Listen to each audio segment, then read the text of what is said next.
नमस्कार दर्शकों, मैं हूं पायल गुड़ियाल और आप देख रहे हैं ज्योतिष टॉक। और जैसा कि आप जानते हैं, जब भी मैं आती हूं आपके लिए कोई अहम मुद्दा लेकर आती हूं।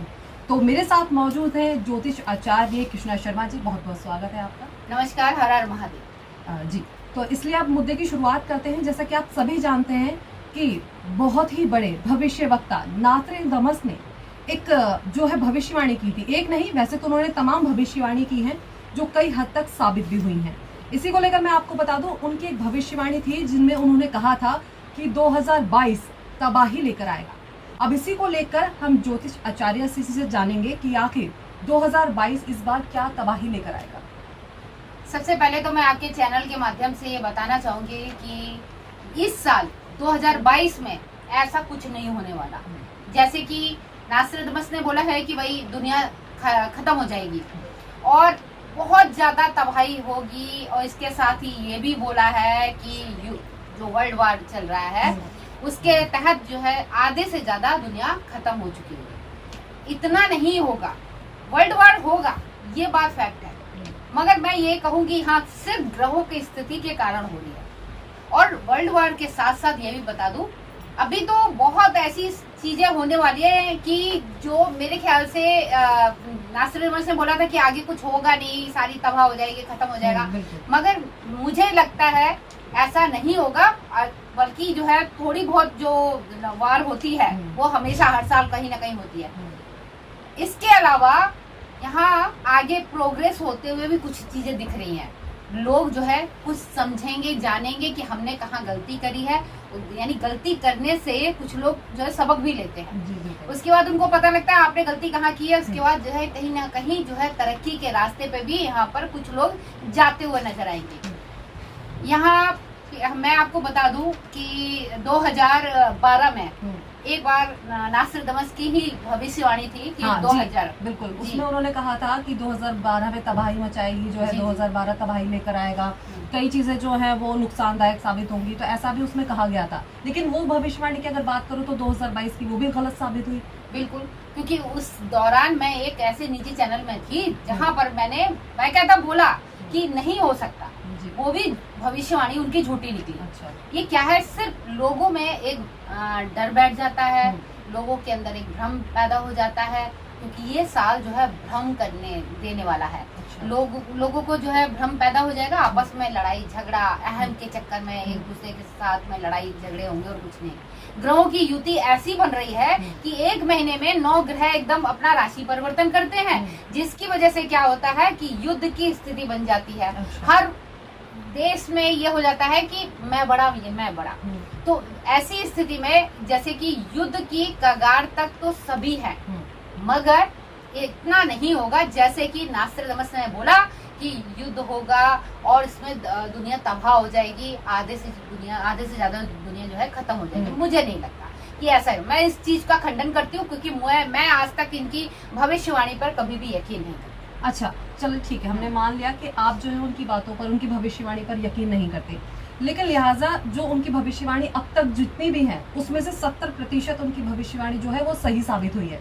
तो इस बात को लेकर क्या कहना है? ठीक है, कभी कभी क्या होता है, कुछ चीजें सही हो गई। ऐसे तो हमारे जो भारत में बहुत सारे हमारे जो ग्रंथ हैं और साधु संतों ने भी भविष्यवाणी की है। देखा जाए तो मुझे लगता है कि उनकी भविष्यवाणी ज्यादा अच्छी है। नास्ट्राडामस की अगर हमें हमेशा जब भी कभी हम ये देखते हैं, न्यूज देखते हैं, कहीं भी देखते हैं, लोगों में एक तरीके से भ्रम पैदा करके डराने वाली बात कर रहे हैं। ऐसा कुछ नहीं, बिल्कुल कहीं ना कहीं अभी कलयुग का कोई भी अंत नहीं है। अभी दुनिया समाप्त नहीं होगी। ये वर्ल्ड वार जो हो रहा है ये भी नहीं होगा, क्योंकि ये अब खत्म होने की स्थिति पे है। अब और अन्य देशों में भी कहीं छोटी मोटी वार होने वाली है, क्योंकि अभी देखिए रूस और यूक्रेन में चल रहा है। यहाँ पे भी अहम को लेके, अहंकार को लेके आपस में दोनों लड़े हुए हैं। मगर आने वाले समय में धीरे धीरे आप ये देखेंगे रूस जो है उभर के आएगा और यूक्रेन जो है कहीं ना कहीं अपनी हारी मानेगा। मगर एक चीज और मैं बता दूं, रूस जीतेगा जरूर, इनके पीछे और शक्तियों का, और जो शक्तिशाली जो देश है उनका हाथ सबसे ज्यादा इनके ऊपर है। अच्छा। इसीलिए जो है ये आपस में लड़कर कहीं ना कहीं अपने देश को इतना नुकसान पहुंचा लिया है कि इनकी आर्थिक स्थिति इतनी गिर जाएगी कि इनको तरक्की करने में, विकास करने में बहुत समय लग जाएगा। इसलिए इनकी स्थिति बहुत ज्यादा दयनीय हो सकती है। अच्छा, चलिए ठीक है, हमने आपकी बात ये भी रखी है, लेकिन लिहाजा अगर बात करूं तो ऐसा भी कहा गया उनकी भविष्यवाणी में कि अब जो 2022 है उसमें भुखमरी बढ़ेगी और कहीं ना कहीं जो है काफी चीजें जो है उनके रेट बढ़ जाएंगे। ऐसा भी कहा गया था कि बजट जो है वो आगे की तरफ बढ़ेगा। तो इस पर क्या कहना है आप? वो तो इसलिए भी है, मैंने आपको बोला ग्रहों की स्थिति के कारण है। इस साल का राजा शनि है, इस साल का मंत्री जो है गुरु है। जब शनि राजा होता है तो वहाँ सूखा होता है, उस प्रजा यानी कि देश में सूखा रहेगा, यानी जहाँ पे पूरे संसार का ही राजा हुआ है सूखा रहेगा। लोगों में हिंसात्मक रूप से इस तरीके के लड़ाई झगड़े की भावना पैदा हो जाएगी। सब अपने अहम के मुद्दे को लेकर एक दूसरे के मार कटाई दंगे फसाद में लगे रहेंगे।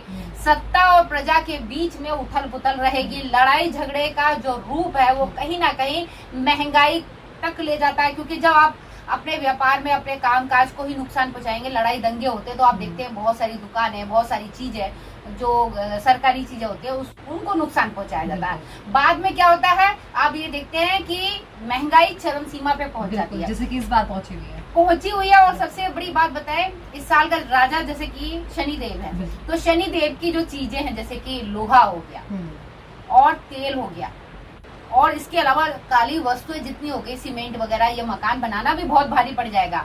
इसके अलावा एक चीज बता दूं, इस साल आपने बुलडोजर का बहुत सुना है, वो भी जो है लोहे की है, हाल फिलहाल में भी चला है बुलडोजर। और लोहे की फैक्ट्री यानी बुलडोजर की फैक्ट्री का भी उद्घाटन हुआ है, बोरिस जॉनसन ने करा था। तो यहाँ मैं ये बताना चाहूंगी कि लोहे का भी बहुत ज्यादा महंगाई पे पहुंच जाएगा। सोना कम हो जाएगा मगर लोहा अपना रेट ज्यादा लेगा। तो ऐसी स्थिति यहाँ पर बनती हुई नजर आ रही है। क्रिप्टो करेंसी का बहुत अच्छा रिजल्ट आने वाला, ये उभर के आने वाली है। तो लोग जो है कहीं ना कहीं महंगाई की मार तो झेलेंगे। ये सब ग्रहों की स्थिति है। और जैसे कि युद्ध हो रही है, जहाँ युद्ध हो रहा है तो वहां पर तो महंगाई बढ़ेगी बढ़ेगी, क्योंकि हर चीजों के दाम भी बढ़ जाते हैं, मगर दुनिया तबाह नहीं होगी। इस बात के लिए मैं नास्ट्राडामस की जो भविष्यवाणी उसका खंडन करती हूं। जी बिल्कुल। अच्छा, मुझे एक बात बताइए, इसमें उन्होंने ये भी बात कही थी भविष्यवाणी में कि परमाणु बम जो है वो तबाही मचाएगा पूरी दुनिया में, तो उसको लेकर आपका क्या कहना है? देखिए, ऐसा कुछ नहीं होगा। यहाँ तक कि ऐसी स्थिति आ जाएगी आपको लगेगा अब परमाणु बम की बारी है, अब होगा ही होगा, होगा ही होगा। यहाँ तक पहुंच जाएंगे आपको जब एकदम एहसास हो जाएगा कि अब कभी भी हो सकता है, मगर ऐसा होगा ही नहीं। बल्कि जो है मैं ये कहूंगी कि कोई ना कोई एक रेडिएशन की जो समस्या है, वो स्किन से संबंधित जो समस्या है, शायद वो हो सकती है। अच्छा, कुछ 2022 में? हाँ, 2022 में थोड़ी बहुत, इतनी नहीं होगी। लोगों को सांस लेने में दिक्कत भी हो सकती है, परेशानियां, कुछ उनकी जो है इम्यूनिटी पावर जो होती है तो वो कमजोर हो सकती है। तो यहाँ पे मैं ये कहूंगी कि ऐसा मैं कोई नहीं है कि बहुत ज्यादा तकलीफ कोई परमाणु बम का, ऐसा कुछ नहीं दिखाई देता, ऐसा कोई नहीं चीज है। अच्छा, अगर बात करें 2022 की, तो आने वाला भी समय जो है पूरा पड़ा हुआ है, क्योंकि अभी 3 ही महीने निकले हैं, अभी शुरुआत हुई है 2022 की, तो आने वाला समय जो है वो कैसे कटेगा? आने वाले समय की अगर हम बात करते हैं, अभी जो है आप प्राकृतिक आपदाएं देखेंगे। शनि और कुंभ, कुंभ राशि में शनिदेव जा रहे हैं 30 साल के बाद। इसके अलावा जो है मंगल और पहले से वहां बैठा है, मंगल भूमि का स्वामी है, और ऐसे में शनिदेव आ जाते हैं। दोनों ही एक दूसरे के शत्रु हैं। जब दोनों ही विस्फोटक ग्रह एक साथ एक ग्रह में आके बैठ जाते हैं तो विस्फोट तो होना ही होना है। तो प्राकृतिक आपदाएं, जमीन फटना, गर्मी कहीं ज्यादा होना, भूकंप आना, देवीय शक्तियों का प्रकोप होना, बहुत ऐसी चीजें हैं जो अपना प्रकोप दिखाएंगी। और इसका प्रभाव जो है जन यानी कि प्रजा के ऊपर, देश की जो हमारे जन है उनके ऊपर, सभी के ऊपर कहीं ना कहीं अपना ये चीजें प्रभाव अपना डालेगा। क्योंकि जब भी मंगल और शनि की युति हुई है तो हाहाकार हुआ है, विनाश हुआ है। तो ये सारी चीजें स्थिति होंगी, मगर खत्म नहीं होगी दुनिया, तबाही नहीं होगी। अच्छा, मैं बात करूँ 2022 की, तो किन राशियों पर इस बार जो 2022 से आने वाला जो समय है इसका, किन राशियों पर भारी पड़ेगा? देखिए, अगर हम राशियों की बात करते हैं, किन राशियों के ऊपर भारी पड़ने वाला है। तो सबसे पहले तो मैं यहाँ बता दूं कि जो शनि का आगमन हो रहा है 7.5 और ढैया वालों के ऊपर, तो यहाँ पर कई राशियों के लिए बहुत ज्यादा अपना असर जो शनि देव का पड़ेगा वो नुकसानदेह हो सकता है। कर्क राशि वालों के लिए भी रहेगा, मेष, और इसके अलावा बता दूं कि जो अच्छा प्रभाव थोड़ा बहुत लेके आने वाला है, किसी के ऊपर ढैया आ रही है वो अच्छा प्रभाव लेके आ रही है, तो वो है अपनी वृश्चिक राशि। वृश्चिक राशि बहुत अच्छा प्रभाव लेके आ रही है, साथ ही वृश्चिक राशि के साथ साथ कर्क राशि का भी प्रभाव रहेगा, मगर कर्क राशि का इतना अच्छा नहीं। अच्छा, एक बात करूं वृश्चिक राशि की, तो हमारे देश के जो प्रधानमंत्री नरेंद्र मोदी जी, उनकी भी वृश्चिक राशि। जी जी। तो इस पर क्या कहना है आप? तो देश के प्रधानमंत्री की जो आप बात कर रही हैं, तो मैं यहाँ पर बोलूंगी कि हमारे देश के जो प्रधानमंत्री है उनकी जो राशि है वो वृश्चिक राशि आप जैसे बता रही हैं, वृश्चिक राशि, वृश्चिक लगन, तो इनके लिए मैं ये कहूंगी इनके ऊपर शनि की ढैया चलने वाली है। और साथ ही इनके ऊपर बहुत ज्यादा कह सकते हैं मानसिक तनाव बनेगा, जो कहीं ना कहीं शायद देश को लेकर, प्रजा को लेकर, बहुत सारी चीजों को लेकर ये परेशान, जिम्मेदारियों को लेकर बहुत ज्यादा परेशान हो सकते हैं। क्योंकि इस दौरान जो है आप ये देखते हैं विदेशों में भी हमारे भारत का बहुत ज्यादा नाम हो रहा है, और ये बहुत अच्छा है कि आपने ये सवाल हमसे पूछा, तो कहीं ना कहीं हमारे देश को बहुत अच्छी पहचान और अच्छी मिलने वाली है, एक उभर के हमारा देश आने वाला है। तो यहाँ ढैया इनके ऊपर अच्छा प्रभाव डालेगी, मगर इस दौरान थोड़ा सा ये मानसिक रूप से थोड़ा सा परेशान हो सकते हैं, बहुत सारी चीजों से शायद तनावग्रस्त रह सकते हैं। और इसके अलावा ये भी बता दूं कि ढैया जैसे वृश्चिक राशि पे चल रही है, वैसे ही कर्क राशि पे भी चल रही है। अच्छा। तो ये दो राशियां हैं, इनके ऊपर तो ढैया चल रही है। 7.5 की अगर हम बात करते हैं तो 7.5 धनु राशि वालों को मुक्त कर रही है। अच्छा, 2022 बिल्कुल। तुला राशि को ढैया मुक्त कर रही है, मिथुन राशि को ढैया मुक्त कर रही है, मगर ढैया फिर कर्क और वृश्चिक राशि को लग जाएगी, और 7.5 धनु राशि को मुक्त करेगी।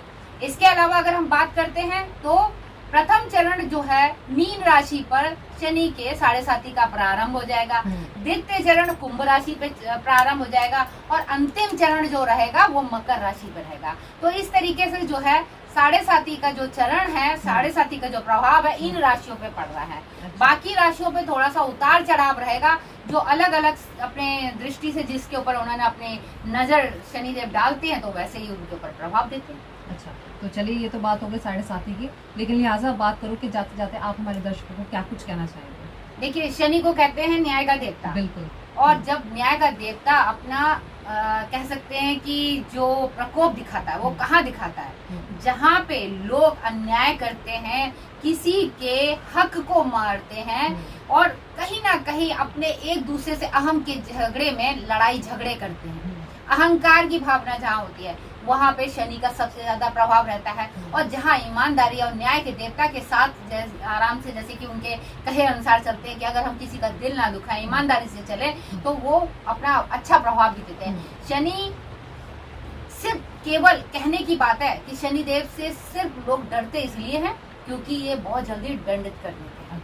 इसीलिए ये सारे ग्रहों में सबसे ज्यादा इनको कहते हैं कि ये क्रोधित वाले जो देवता है वो है, इसीलिए लोग डर के मारे। आप ये देखिए कि बाकी दिन मंगलवार को भी लोग सोचेंगे चलो कोई बात नहीं, हनुमान चालीसा घर में पढ़े, मगर शनिवार के दिन अगर पता हो हमारे ऊपर ये प्रभाव है, शनि देव के मंदिर जरूर जाएंगे डर के मारे। ये डर और खौफ है शनि देव का, जिसकी वजह से ये चीजें पूजा पाठ करते हैं, अन्यथा कौन करता है? तो इसीलिए मैं जाते जाते सभी दर्शकों को यही कहेंगे कि अच्छा करें, बढ़िया करें, और किसी के साथ में अन्याय ना करें।